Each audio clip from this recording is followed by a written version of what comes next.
प्रिय व्यूअर्स, परीक्षा expert official channel के डेली स्टैटिक जीके सीरीज में आपका स्वागत है। इस सीरीज में हम प्रतिदिन आपके लिए UPSC, state PSC, SSC, RRB banking तथा विविध परीक्षाओं से संबंधित 10 प्रश्न व्याख्या सहित लेकर प्रस्तुत होंगे।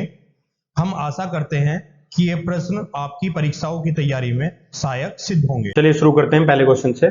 कोर मुद्रास्फीति को परिभाषित किया जाता है। ऑप्शन ए, केवल ईंधन मुद्रास्फीति को छोड़कर शीर्षक मुद्रास्फीति से। ऑप्शन बी, खाद्य मुद्रास्फीति तथा ईंधन मुद्रास्फीति से। ऑप्शन सी, केवल खाद्य मुद्रास्फीति को छोड़कर शीर्षक मुद्रास्फीति से। ऑप्शन डी, खाद्य मुद्रास्फीति तथा ईंधन मुद्रास्फीति दोनों को छोड़कर शीर्षक मुद्रास्फीति से। इसका सही आंसर है ऑप्शन डी, खाद्य मुद्रास्फीति तथा ईंधन मुद्रास्फीति दोनों को छोड़कर शीर्षक मुद्रास्फीति से। एक्सप्लेनेशन देख लेते हैं। कोर मुद्रास्फीति का उपयोग किसी अर्थव्यवस्था में मुद्रास्फीति की सीमा को दर्शाने के लिए किया जाता है। कोर मुद्रास्फीति अत्यधिक अस्थिर भोजन और ईंधन घटकों को बाहर करती है और इसलिए मुद्रास्फीति की अंतर्निहित प्रवृत्ति का प्रतिनिधित्व भी करती है। नेक्स्ट क्वेश्चन देख लेते हैं। अखिल भारतीय थोक कीमत सूचकांक के आधार वर्ष 2004-05 से बदलकर किस वर्ष को बनाया गया है? Option A 2010-11, option B 2011-12, option C 2012-13, option D 2013-14। इसका सही आंसर है ऑप्शन बी 2011-12। एक्सप्लेनेशन देख लेते हैं। सरकार ने थोक मूल्य सूचकांक और औद्योगिक उत्पादन सूचकांक का आधार वर्ष बदलकर 2011-12 कर दिया गया है। इनके लिए पहले आधार वर्ष 2004-05 था। नेक्स्ट क्वेश्चन देख लेते हैं। निम्नलिखित में से कौन औद्योगिक कर्मगारों के लिए उपभोक्ता कीमत सूचकांक निकलता है? ऑप्शन ए, भारतीय रिजर्व बैंक, ऑप्शन बी, श्रम ब्यूरो, ऑप्शन सी, आर्थिक कार्य विभाग, ऑप्शन डी, कार्मिक एवं प्रशिक्षण विभाग।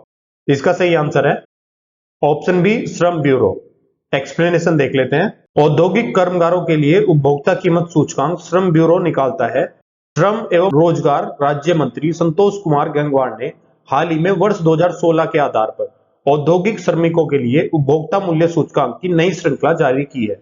मौजूदा श्रृंखला आधार वर्ष 2001 को वर्ष आधार 2016 के साथ प्रतिस्थापित करेगी। इस संशोधन से पूर्व श्रम ब्यूरो की स्थापना के बाद से श्रृंखला को वर्ष 1944 से 1949, वर्ष 1949 से वर्ष 1960, वर्ष 1960 से 1982 और वर्ष 1982 से 2001 तक संशोधित किया गया था। नेक्स्ट क्वेश्चन देख लेते हैं। निम्नलिखित में से कौन सा भारत में थोक मूल्य सूचकांक के आंकड़े जारी करता है? ऑप्शन ए, भारतीय रिजर्व बैंक, ऑप्शन बी, वाणिज्य एवं उद्योग मंत्रालय, ऑप्शन सी, वित्त मंत्रालय, ऑप्शन डी, उपभोक्ता मामले, खाद्य एवं सार्वजनिक वितरण मंत्रालय। इसका सही आंसर है ऑप्शन बी, वाणिज्य एवं उद्योग मंत्रालय। एक्सप्लेनेशन देख लेते हैं। वाणिज्य और उद्योग मंत्रालय भारत में थोक मूल्य आंकड़े लाता है। थोक मूल्य सूचकांक थोक व्यवसाय एवं अन्य व्यवसाय को बेचे गए और थोक में व्यापार किए गए सामानों की कीमत में बदलाव को मापता है। यह आर्थिक सलाहकार कार्यालय वाणिज्य और उद्योग मंत्रालय द्वारा प्रकाशित किया जाता है। नेक्स्ट क्वेश्चन देख लेते हैं। केंद्र सरकार के कर्मचारियों की मजदूरी में क्षतिपूर्ति हेतु किसका प्रयोग किया जाता है? ऑप्शन ए, थोक कीमत सूचकांक, ऑप्शन बी, औद्योगिक कर्मियों के लिए उपभोक्ता कीमत सूचकांक, ऑप्शन सी, कृषि श्रमिकों के लिए उपभोक्ता कीमत सूचकांक, ऑप्शन डी, उपभोक्ता कीमत सूचकांक। इसका सही आंसर है ऑप्शन बी, औद्योगिक कर्मियों के लिए उपभोक्ता कीमत सूचकांक। एक्सप्लेनेशन देख लेते हैं। केंद्र सरकार के कर्मचारियों की मजदूरी में क्षतिपूर्ति हेतु औद्योगिक कर्मियों के लिए उपभोक्ता कीमत सूचकांक प्रयोग किया जाता है। औद्योगिक श्रमिकों के लिए उपभोक्ता मूल्य सूचकांक की इस नई श्रृंखला में आधार वर्ष को परिवर्तित कर दिया गया है। अब आधार वर्ष 2001 के बजाय 2016 होगा। नेक्स्ट क्वेश्चन देख लेते हैं। थोक मूल्य सूचकांक के मापन में निम्नलिखित में से किस एक का सबसे अधिक भार दिया जाता है?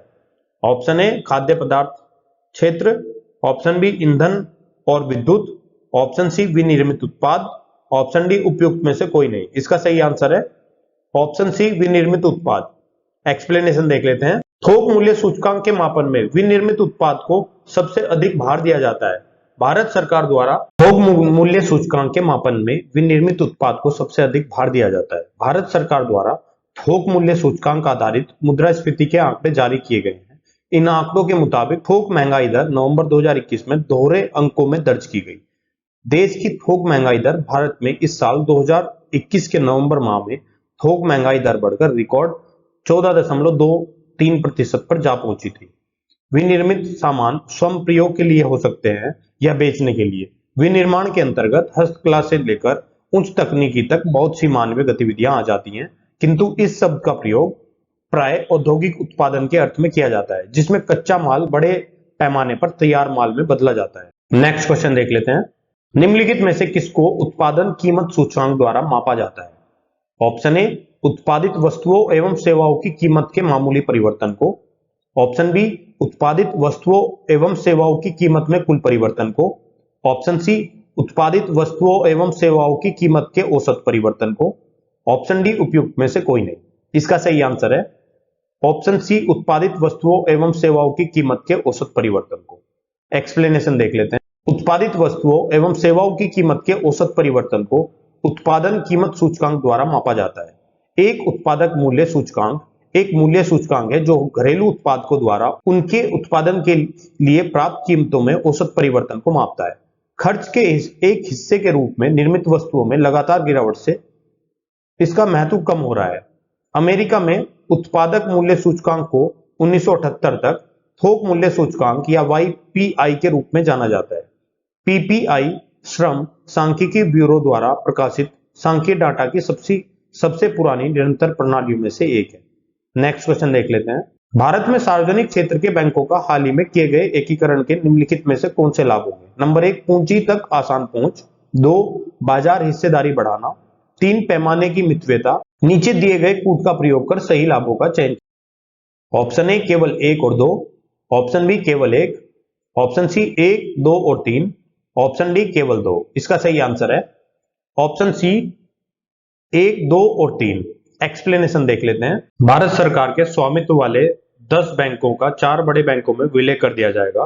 भारत में बैंकों के विलय संबंधी दिशा निर्देश बैंकिंग विनियम अधिनियम 1949 की धारा 44 के अंतर्गत दिए गए हैं। जब 2 या 2 से अधिक बैंक एक साथ आते हैं तो उनकी कुल परिसंपत्ति में भी वृद्धि होती है, जिससे उनकी ऋण देने की क्षमता बढ़ जाती है और वे ग्राहकों को बड़ा लोन ऑफर कर पाते हैं।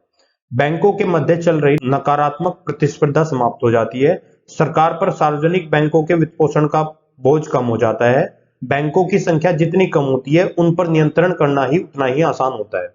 इसके परिणाम स्वरूप भारतीय बैंकिंग प्रणाली और अधिक सशक्त होती है।